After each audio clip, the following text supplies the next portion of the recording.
recipe for achieving elite athletic performance and durability. So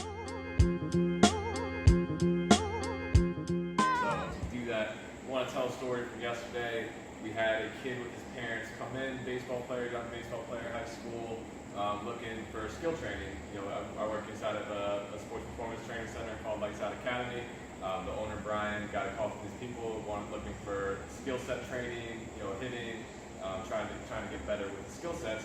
And they come in, and for the tour, Brian's giving them the tour around the facility. That the kid's kind of explaining his goals. He wants to play in college, and he's going through all this stuff. And Brian goes, "Well, okay, like you're a right-hander, right?" And the kid looks at him like, "Yeah, I'm a right-hander." It's like, how can you tell? And Brian being around me, around our performance training staff, is kind of well equipped to be able to recognize the kid's walking around like this. He's more than likely a right-hander, and this leads him into telling him about an elbow injury he's had and some other problems.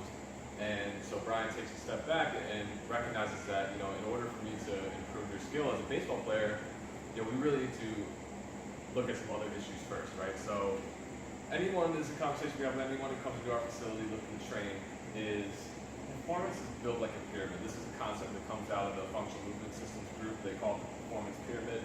And this is really the recipe for building elite skill, elite performance in your sport.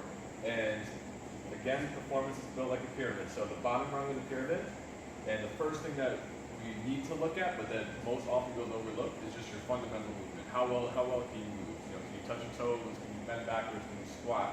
Can you balance on one leg? Do you have good flexibility, good basic stability at your joints?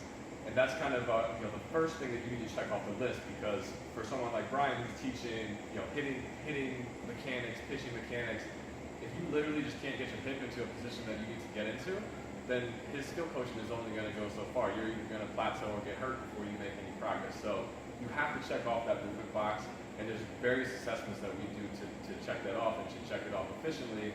And we'll probably get into that in some later episodes. But you have to know that if you cannot move, if you cannot get into the positions that I need you to get into as a coach, as a skill coach, then it's going to be very difficult to make improvements.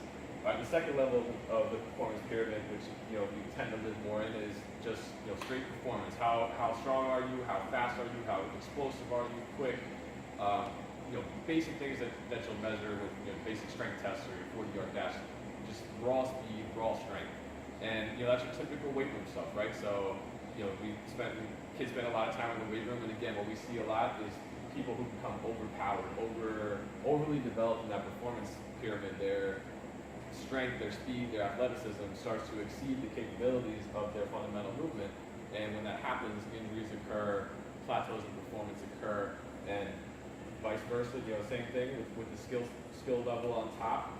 If you're lacking strength, if you're lacking explosiveness, if you're lacking movement characteristics, it's tough to build skill on a weak platform, right? So the rules of a pyramid, no level can exceed the one below it.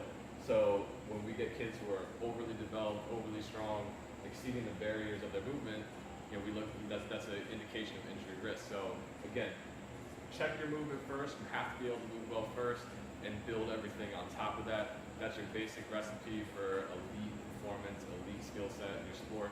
And we're looking forward to diving into that a little bit deeper in future episodes. So that's it for today. Stay tuned until next time.